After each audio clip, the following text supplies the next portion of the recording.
Hello வணக்கம் திரைக்குறள் நேயர்களே, நான் உங்க விஜய் தயா. இன்னைக்கு இந்த வீடியோல நம்ம எதை பத்தி பார்க்க போறோம் அப்படின்னா, நடிகர் ரஜினி கொடுத்த பிரஸ் மீட் பத்தி தான். அண்ட் இந்த பிரஸ் மீட் பாத்தீங்கன்னா ஒரு மிகப்பெரிய சர்ச்சை கான்ட்ரவர்சியை எழுப்பியிருக்குன்னு தான் நம்ம எல்லார்கிட்டையும் வந்து சொல்லணும். ஏன் அப்படின்னு பாத்தீங்கன்னா, அதுல பேசிய விஷயங்கள் ஆக்சுவலா ரஜினி அவர்கள் வந்து ஸ்டாலின் அவர்கள் தோத்ததுக்கு அவரை போய் சந்திச்சிருக்காரு. அதுக்கு வந்து இவர் வந்து விஜய் அவர்கள் சிஎம் வர விடாம பண்றாரு, சிஎம் ஆகக்கூடாதுன்னு நினைக்கிறாரு, ரெண்டு பார்ட்டியும் இவர் சேரணும்னு நினைக்கிறாரு, தாவேக்கா வரவே கூடாதுன்னு நினைக்கிறாருன்னு சொல்லிட்டு நிறைய பேர் வந்து ஃபேன்ஸ் அட்டாக் வந்து பண்ணியிருக்காங்க. ஸோ அதுக்கு ஒரு கிளாரிஃபிகேஷனாக தான் வந்து ரஜினி அவர்கள் வச்சிருக்காங்க. அண்ட் ரஜினி அவர்கள் இந்த கொடுத்த கிளாரிஃபிகேஷன் அதில் பேசின விஷயங்கள் இப்போ மிகப்பெரிய வைரல் ஆயிட்டு இருக்கு அப்படின்னு தான் வந்து சொல்லும். ஸோ அவர் என்ன சொன்னாருன்னா, ஸ்டாலின் அவர்கள் வந்து கண்டிப்பாக தோத்திருக்க கூடாது, என்னோட பல ஆண்டு நண்பராக இருந்திருக்காரு, டிஎம்கே தோத்தது மட்டும் இன்றி ஸ்டாலினும் வந்து அவரோட தொகுதியில தோத்ததுக்கு நான் ஒரு நண்பனா ஆறுதல் சொல்ல போயிருந்தேன். அது மட்டும் இல்லாம அதுக்குன்னு எனக்கு விஜய் வருது வந்து பிடிக்காம இல்லை, நிறைய பேர் வந்து இவர் அரசியலுக்கு வரல, இவர் இதை பண்ணல, இவர் வந்து இவரை வர விடாம பண்றாங்கன்னு என்னையும் விஜயும் வந்து கம்பேர் பண்றாங்க. ஏன் வந்து என்னையும் விஜயும் கம்பேர் பண்றீங்க? லைக் லிட்ரலி எனக்கும் அவருக்கும் 25 years டிஃப்ரென்ஸ் இருக்கு. ஸோ அது லிட்ரலி ஒரு ஜெனரேஷன் கேப். அப்புறம் எப்படிங்க நான் விஜயை பார்த்து பொறாமப்படுவேன்? ஆக்சுவலா விஜய் நான் பார்த்து வளர்ந்த பையன். ஸோ கண்டிப்பா அவங்க நல்லா இருக்கணும்னு தான் நான் வந்து நினைப்பேன். இப்போ விஜய் வந்தது கூட 2 பெரிய திராவிட கட்சி இருந்தும் தாவேக்கா வந்து ஜெயிச்சிருக்கு அப்படின்னு பார்த்தீங்கன்னா மக்கள் வந்து மாற்றத்தை விரும்புறாங்க. ஸோ விஜய் அவர்கள் மேல எதிர்பார்ப்பு நிறைய இருக்கு.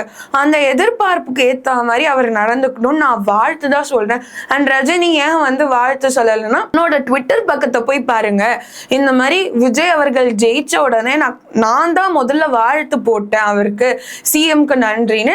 அண்ட் நான் வந்து ஒரு வார்னிங்கா என்ன தரேன் அப்படின்னா, இது ஒரு அட்வைஸா எடுத்துக்கோங்க. என்ன அப்படின்னு, விஜய்க்கு கீழே இருக்கிறவங்களை வந்து ஏதாவது சின்ன தவறு பண்ணா கூட அது விஜய் அவர்களை தான் வந்து பாதிக்கும்.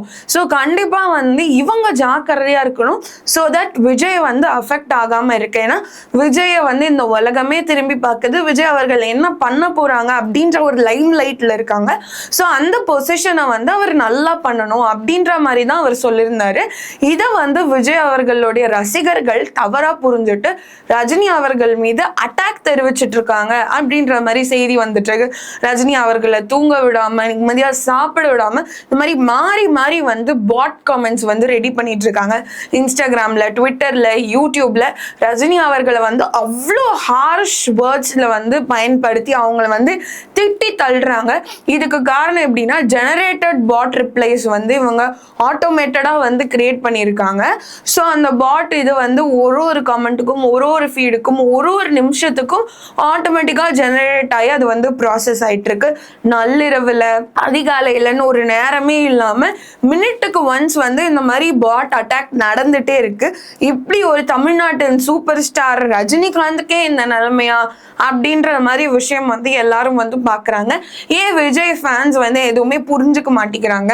விஜய் பத்தி லைட்டா பேசினா கூட என்ன ஒரு டெப்த் இருக்கு, அது அவங்க என்ன சொல்ல வராங்கன்னு கூட பார்க்காம உடனே அட்டாக் மோட்ல இறங்குறது சரியா? இப்போ ரஜினி அவர்கள் என்ன சொல்லிட்டாங்க, விஜய் அவர்கள் மேல வந்து எதிர்பார்ப்பு ஜாஸ்தியா இருக்கு, ஸோ விஜய் அவர்கள் கீழே இருக்கிறவங்க கொஞ்சம் பார்த்து நடந்துக்கோங்க, ஸோ தட் அது விஜய வந்து அஃபெக்ட் பண்ணாம இருக்கும் அப்படின்ற நலன் கருதி தான் ஒரு விஷயத்த வந்து சொல்லியிருக்காங்க.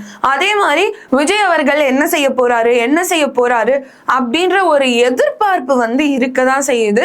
பட் வந்த உடனே அவர் இதை செய்யணும் அதை செய்யணும்னு ஹை எண்ட் எக்ஸ்பெக்டேஷன்ஸ் வைக்கிறது எந்த அளவுக்கு சரி? ஸோ அவர் 2 years விட்டுருங்க. அவர் படி வந்து அவர் என்ன பண்றாரு, என்ன இனிஷியேட்டிவ் எடுக்கிறாரு, சேர்ல உட்கார்ந்த உடனே டக்குன்னு அமல்படுத்த முடியாது. ஸோ கொஞ்சம் அவருக்கான டைம் வேணும். ஸோ ஒரு 2 years அவரை நம்ம ஸ்பேர் பண்ணிடலாம். அதுக்கப்புறம் வந்து அதை செய்யலைன்னா அதை நம்ம விவாதிக்கலான்னு ரஜினி அவர்கள் கூறிய நல்ல எண்ணத்துல, ஆனா மக்கள் அதை இவ்வளோ தவறுதலா புரிஞ்சு மாறி மாறி பாட் அட்டாக் நடக்கும் அப்படின்றது எதிர்பார்க்கவே இல்லை.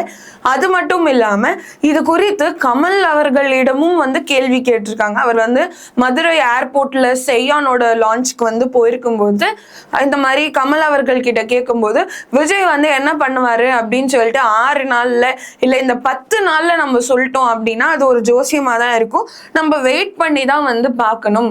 என்னதான் வந்து ஸ்டாலின் எங்களோட நெருங்கிய நண்பராக இருந்தாலும் சினிமா துறையிலேருந்து ஒருத்தர் முதலமைச்சர் அது ஆயிருக்காருன்னா அவங்களுக்கு நாங்க ஆதரவு தான் வந்து தெரிவிக்கிறோம்.